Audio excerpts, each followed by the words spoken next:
February 26, 2025 was the 10,000th episode of The Price is Right, and based on a select few reviews I have read, reaction to the show is certainly mixed. Some people believe it was an outstanding way to celebrate 10,000 episodes, and some believe it was nothing more than a glorified regular episode. But I'm going to break it down and give my own opinions based on my own experiences, so let's get started. First off, I have to address the elephant in the room that is Drew's suit. My goodness, whoever sold him on that probably has a couple of $4,500 surfboards for sale also. Anyway, just wanted to address that I did not love his attire for this show. But now on with the game. We have Ryan, who wins an Apple Vision Pro, bids perfectly to win a bonus, and then comes up on stage to play Grand Game for $100,000. The target price is $10, and Drew even points out that yes, there is a theme going on here with the many 10 references happening with this show.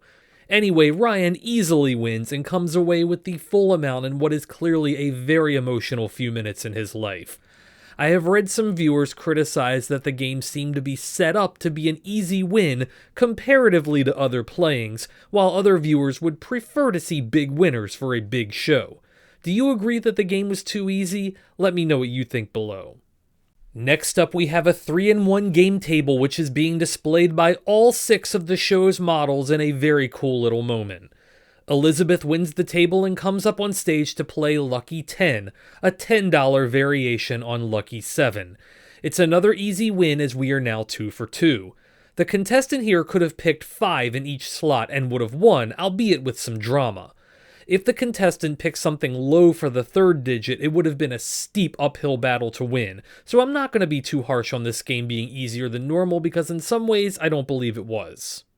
Roberta is our next winner with a set of luggage. She comes up to play Do the Math in what I believe is a pretty easy 50-50 chance. I couldn't imagine anyone would believe that a trip to Panama is in any way $10,000 more expensive than a trip to Tokyo, so just like that, a perfect first half. Roberta ties with Elizabeth in the Showcase Showdown, but gets a slightly better spin-off to win and head to the showcase. Next, Daphne wins a wine cooler and becomes the 4th contestant. She is offered an outstanding boat in double prices. Again, there is a wide range between the 2 prices, making the choice fairly easy in this 50-50 game, and Daphne comes away with an excellent prize, but not before pulling off a pretty sweet cartwheel first. Brandon is our next contestant after winning a pair of cameras. I really want that Canon one though. He plays Cliffhangers for an extravagant trip for 10. He takes the 20, 30, 40 path, which leads to a very decisive victory. If I had used my 25, 35, 45 theory, I still would have won, but it would have been a bit more dramatic. Brandon easily wins this trip. Finally, we have Orlise leaving with a treadmill and gets the opportunity to play any number, which Drew mentions is the first game ever played on the show. Which makes me wonder if Drew has ever watched my All Pricing Games review. I'm not sure. The game gave away a car, of course, a set of golf clubs in honor of Bob Barker, and a piggy bank which is multiplied by $10,000. And here we have my one biggest complaint of the show, that the Bob Barker homage is by far the least valuable prize given away on this game. It's nitpicky, but it could have been handled better. Anyway, it's a little suspenseful playing that comes down to the last digit. Typically, this would have been considered the worst case scenario, but instead is by far the best case as the piggy bank is a dramatic win and Orlise leaves with $60,000 plus. With Daphne and Brandon both going over on the wheel, Orlise automatically moves on to the showcase. But not without a little drama. How close was that? I don't think that peg could have held another thread before clicking over. Very unfortunate defeat for Brandon. Before the showcase, Drew announces a $10,000 donation to the National Alliance for Mental Illness, which I absolutely applaud and support. Very cool little gesture here.